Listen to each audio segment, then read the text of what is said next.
So the question today was, Jay, can you show us how to do the elevated split squat lunge stretch? The problem came from the person who had the question. And by the way, this is my bad leg, right? I marked it with the yellow tape so you can tell which knee is a good knee, which knee is a bad knee, right? The question was basically, why is it when I put my bad knee forward and I go to do a lunge, I can get all the way up, all the way down for the most part, but if I go to put my bad leg back, I can't get down as far. Now, I'm gonna take a very big concept and condense it down. Mobility differences in mobility with the position of your hip and your knee, okay? Your quadricep tendons, right? Your quadricep muscles, that whole group, basically cross over the hip and cross over the knee. So depending how you're bent or extended at either the hip, the knee, or the combination of the two, shit's gonna feel a little bit differently, right? So, the way you, and then also, in case you got, I'm gonna nerd out for a second, when you go to do this lunge, it's very easy to keep the pressure off of your quad and really rely deeply on that glute and that hamstring, all right? You don't really need the quad as much, where when I go to change that position, right, and I'm back here, you're gonna use that quad to help stabilize and balance a lot more, if not just to help keep you from falling over. So, believe it or not, you're actually getting a lot, I'm not gonna say a lot more, but you're getting a significant amount of activation with the leg being back, just like you would with it being forward, right? So, very, very long story short, that's the difference, right? Now, how do you do the stretch? Mike, could you come on this side? You see I want to be able to get my leg as I go up in here. So, very, very simple, elevated split squat lunge stretch. When you do this one, make sure you got something to hold on to. Now, at the gym, we got these bars, very simple to use. Maybe you have a TRX at your house, maybe you have a stair railing. You want to make sure you have something to control yourself so you don't put all your weight back into your leg, but you can also control the stretch, right? Check this out. My leg goes up and back. Now, I'm not just trying to drop down to get the stretch.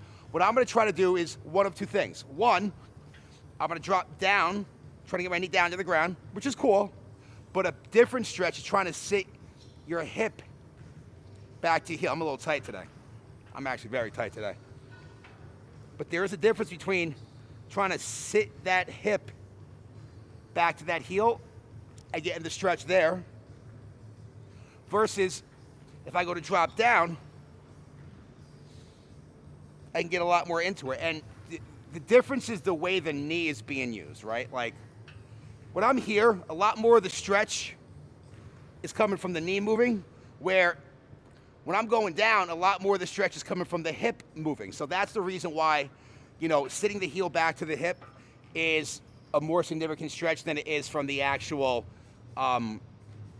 knee going up and down and bending from the hip, right? Did I say that backwards? You know what I meant. So that is the main difference with the split squat lunge stretch. Let's take a look at it from the other side. Mike, can you come on this side, right? So again, all I'm gonna do, come through this little gap right here. All I'm gonna do, figure out your distance, figure out your height. We're about 125 degrees right now, so you know we can get up pretty high. Something secure, make sure it's not gonna slide out from you. We don't wanna re-injure shit, right? But all I'm gonna do, I'm either gonna go straight up and down, right? Or I'm gonna try to sit and sink my hip back to my heel more. And the scheme that our PT has us doing, right? 10-second hold 10 times. Now the reality is, if you're tight, this one sucks. So if nothing else, do it for 5 seconds 10 times, or do it for 10 seconds 5 times. Don't be afraid to start off smaller and actually fucking do it, because you'll be able to build up tolerance to it over time. But if I tell you to do 10 sets to 10 seconds, you just might not be in the mood for the bullshit today. Start smaller, work your way up. But that's the basic difference of the elevated split squat lunge stretch, whether you're trying to drop the knee down to the ground or you're trying to drop the hip down to the heel. Hopefully that helps out. If you guys have any other questions we can help you out with, don't be afraid to send us a message.